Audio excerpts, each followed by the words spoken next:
Элина Маркова привыкла быть тенью. В огромном небоскребе корпорации Verity Group, где зеркальные стены отражали не только силу, но и страх, она была одной из тех, кто приносил кофе, организовывал документы и исчезал до того, как начальство заметит ее присутствие. Когда-то она была другой. Дочь прославленного пианиста, она играла на лучших сценах, и ее называли «вундеркиндом». Но после скандала, уничтожившего репутацию ее отца и навсегда запятнавшего фамилию, двери высокого общества закрылись. Музыка стала запретной болью, напоминанием о том, кем она больше никогда не будет. Возвращение Леонардо Вальда, наследника Верити, вызвало бурю интереса.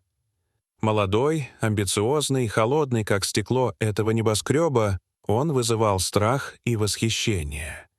Его возвращение сопровождалось роскошным приемом на крыше здания, куда пригласили всех ключевых сотрудников.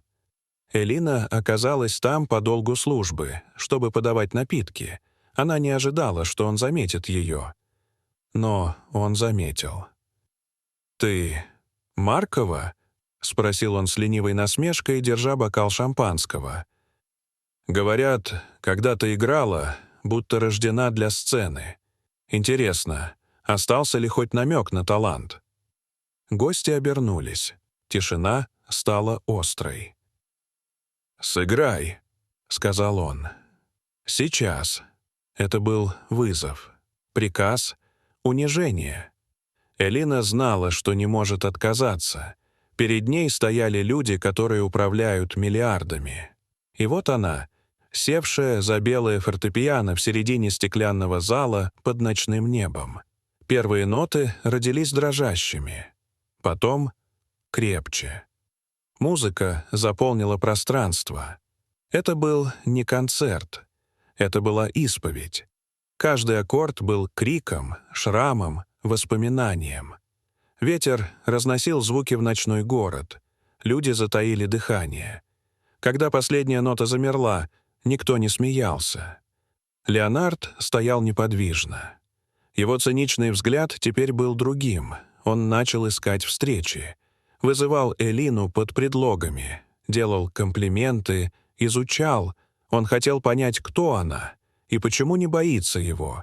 Но когда он снова предложил ей сыграть, теперь уже на закрытой вечеринке директоров, она отказалась. «Я не часть твоих развлечений, Леонард», — сказала она. Это был не отказ. Это был выбор. Он не остановился. Когда в прессу попали слухи о его возможной помолвке с леди из элиты, Элина пыталась держаться подальше. Но однажды ее вызвали на корпоративный бал, не как музыканта, не как гостью, а как обслуживающий персонал. Вечер был роскошным.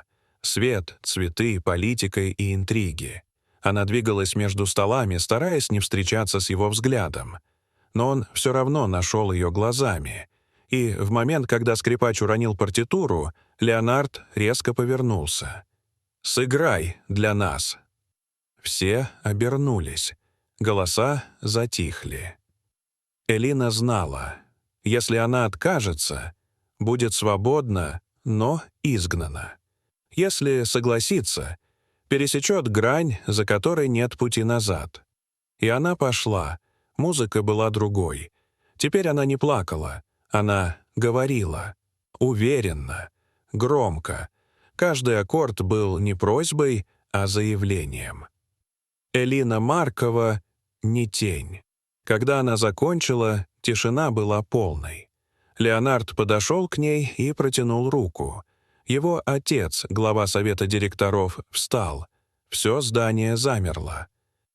«Сделай выбор», — сказал он сыну. «Компания или она?» Леонард посмотрел на Элину. «Я не могу управлять миром, в котором нельзя быть собой». И он взял ее за руку. Корпорация содрогнулась. Совет роптал.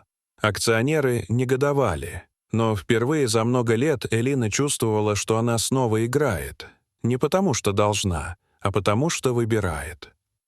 Дорогие зрители, если вам понравилось это видео, то ставьте лайк и подписывайтесь на наш канал. До свидания.